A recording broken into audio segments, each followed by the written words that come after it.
Hello നമസ്കാരം. എല്ലാവർക്കും പുതിയൊരു വീഡിയോയിലേക്ക് സ്വാഗതം.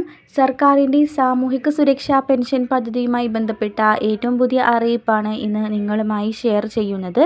എല്ലാവരും സ്കിപ്പ് ചെയ്യാതെ തന്നെ വീഡിയോ കാണുക. വീഡിയോയിലേക്ക് പോകും മുമ്പ് എല്ലാവരും ചാനൽ മറക്കാതെ സബ്സ്ക്രൈബ് ചെയ്യുക.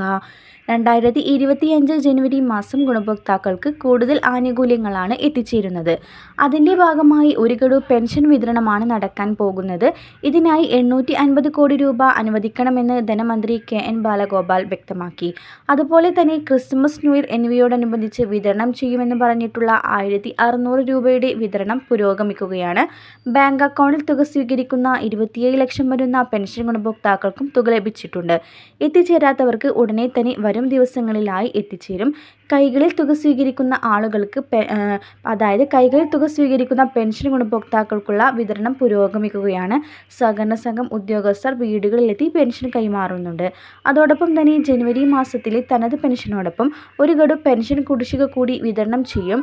ഇതിൻ്റെ എല്ലാം പശ്ചാത്തലത്തിൽ സർക്കാരിൻ്റെ കടുത്ത പരിശോധനയാണ് നടക്കാൻ പോകുന്നത്. സർക്കാർ കർശന രീതിയിലുള്ള പരിശോധനകളാണ് പെൻഷൻ അനർഹമായി വാങ്ങുന്നവർക്കെതിരെ നടത്തുന്നത്. ഈ ഒരു പരിശോധനയ്ക്ക് ശേഷം നിരവധി ആൾ പെൻഷൻ പട്ടികയിൽ നിന്ന് ഒഴിവാകാൻ സാധ്യതയുണ്ട്. അനർഹമായി കൈപ്പറ്റുന്ന എല്ലാ ആളുകളെയും പെൻഷൻ പട്ടികയിൽ നിന്ന് ഒഴിവാക്കി അർഹതയുള്ള ആളുകൾക്ക് മാത്രം പെൻഷൻ നൽകണം എന്നാണ് സർക്കാരിൻ്റെ ആവശ്യം. വരും ദിവസങ്ങളിലെ ക്ഷേമ പെൻഷനുമായി ബന്ധപ്പെട്ട അറിയിപ്പും സർക്കാർ സംബന്ധമായ വിശദമായ എല്ലാ അറിയിപ്പും കൃത്യമായി തന്നെ നിങ്ങളിലേക്ക് എത്തിക്കുന്നതാണ്. ഈ ചാനൽ മറക്കാതെ സബ്സ്ക്രൈബ് ചെയ്യുക.